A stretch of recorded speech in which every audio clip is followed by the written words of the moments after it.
Hello बच्चों, welcome back to R S P study point. क्या हालचाल? बढ़िया एकदम। तो चलिए हम लोग फिर से शुरू करते हैं अपना एक बहुत बेसिक सा लेक्चर, जो कि बनाने की उम्मीद या गुंजाइश तो कंप्लीट हो चुकी थी, लेकिन कुछ माइक में इशू होने के कारण ये लेक्चर दोबारा बनाना पड़ रहा है। ठीक, तो इसके पहले हमने आपको एक्सक्रीशन इन ह्यूमन बता दिया था। आज हम लोग देख रहे हैं एक्सक्रीशन इन प्लांट्स, जो कि बहुत ज्यादा छोटा लेक्चर होने की प्रोबेबिलिटी है। तो देखिए फिर से उसी अंदाज में हम लोग आ गए हैं, जो कि टुडेस टॉपिक है, उसका क्या नाम है? Excretion in plant. अच्छा, लेक्चर 16 जो है वो एक्सक्रीशन इन ह्यूमन है। उसी का भैया वही उसी में निपटवा देते पूरा, लेकिन माइक खराब हो गया, माइक में आवाज जो है वो फंस फंस के आने लगी, तो क्लियर नहीं हुआ था। तो उसी का पार्ट 02 है, आप लोग समझ लीजिए, या लेक्चर 17 समझ लीजिए। जबकि यूट्यूब पे लेक्चर 17 के रूप में स्ट्रक्चर ऑफ नेफ्रॉन जाएगा, क्योंकि 18 रिकॉर्ड हो चुका है। ठीक, तो चलिए हम लोग शुरू करते हैं। देखिए यहां पे आज हमें समझना है कि जैसे हम लोगों के बॉडी में तो किडनी था, वो कर देता था एक्सक्रीशन, लेकिन आज क्या है, प्लांट के केस में हमें एक दूसरे हिसाब से, क्योंकि प्लांट में किडनी तो होता नहीं है, उसका एक्सक्रीशन उसके हिसाब से होता है, दूसरे टाइप से होता है। तो वही चीज बताया गया है एनसीईआरटी के लास्ट लाइफ प्रोसेसेस का जो पैराग्राफ है, आपकी स्क्रीन पे हमने पेस्ट करवा दिया है। बताया क्या गया है कि प्लांट यूज अपोजिट या different method of excretion than animals, मतलब पेड़ों में होने वाला उत्सर्जन प्रक्रिया जानवरों की तुलना से हटके या अलग होता है।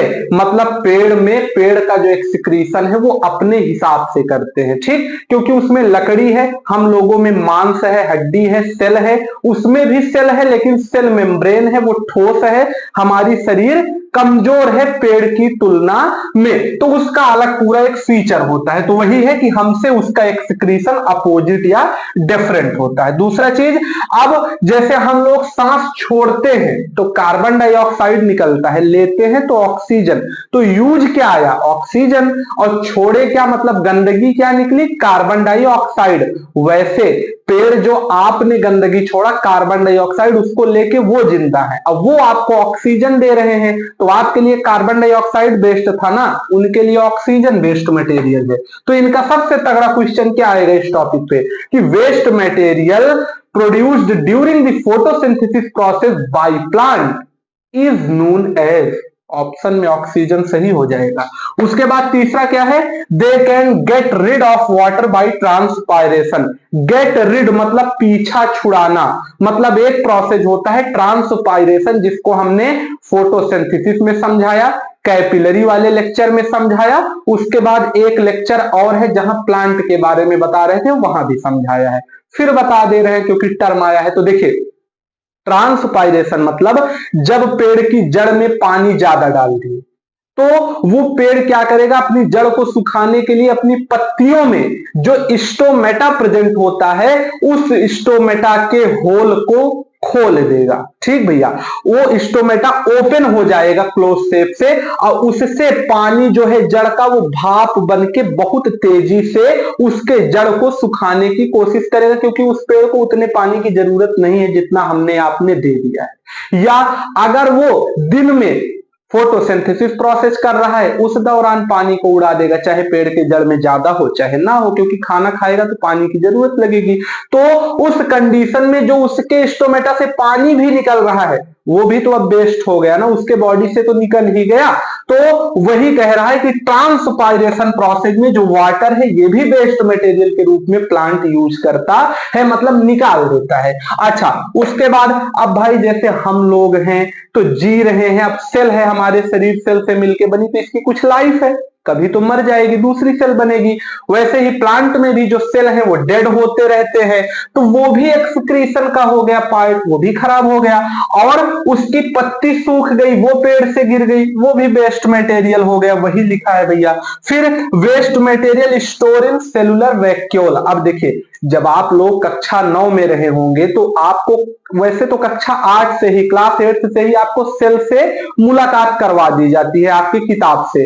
तो सेल में बताया जाता है कि ह्यूमन सेल में जो वैक्यूल होता है वो स्ट्रक्चर छोटा होता है, जबकि प्लांट सेल के पूरे सेल का 80% भाग अकेला वैक्यूल ही खुद रख लेता है, क्योंकि प्लांट में एनिमल की तुलना में गंदगी ज्यादा इकट्ठी होती है और वो सब कहां इकट्ठा होगा, वैक्यूल में, सेल के वैक्यूल में। तो वही लिखा है कि waste material store in cellular vacuole. उसके बाद other waste material are resin and gum especially inside old xylem. कभी कभी आम के पेड़ में या फलदार वृक्ष में आप लोग देखते हैं कि उसके पेड़ के तने पे कुछ चिपचिपा पदार्थ लगा हुआ है। वो क्या होता है, जिसे हम लोग हिंदी में अपने यहां तो गुद्ध कहते हैं, जो चिपक जाए हाथ में। ठीक भैया, अब आपके यहां जो भी कहते हो, तो वो असल में होता क्या है, हमने आपको जाइलम फ्लोएम पढ़ाया है प्लांट के बारे में। तो जब जाइलम कोई बुढ़ा हो जाएगा, ओल्ड हो जाएगा, तो अपने जाइलम से वो रेजिन और गम नामक सबस्टेंस निकालता है, और वो भी एक एक्सक्रीशन का ही प्रोडक्ट प्लांट में होता है। और बिल्कुल लास्ट पॉइंट है कि plant also excrete waste product in soil around them. मतलब जैसे हम लोग चाय पिए तो हमें जो गिलास है उसको डालना चाहिए डस्टबिन में, लेकिन वैसे ही फेंक दिए। कुरकुरे खाए, चिप्स खाए, फेंकना चाहिए डस्टबिन में, लेकिन वैसे फेंक दिए।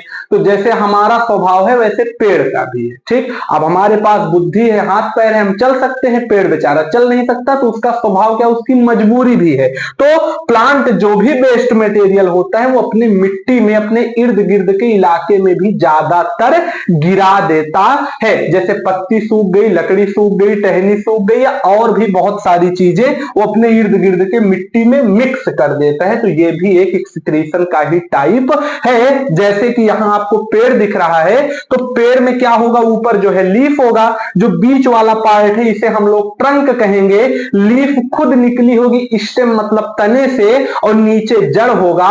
और पेड़ में एक क्वेश्चन इंपॉर्टेंट आता है कि पेड़ कभी खुद नाइट्रोजन नहीं बनाता। पेड़ के मिट्टी में जो जड़ में बैक्टीरिया रहते हैं, जिसे हम लोग राइजोबियम कहते हैं, वो नाइट्रोजन फिक्स करके प्लांट को दे देता है, जिससे कि पेड़ iron, magnesium, potassium, calcium, vitamin जो भी उसे जरूरत है वो सब बना के खुद रख लेता है। तो उम्मीद है कि आपको लेक्चर समझ में आ गया होगा, कोई दिक्कत नहीं होगा। छोटा लेक्चर था, बना तो दिए ही थे, लेकिन मजबूरी में बनाना पड़ा।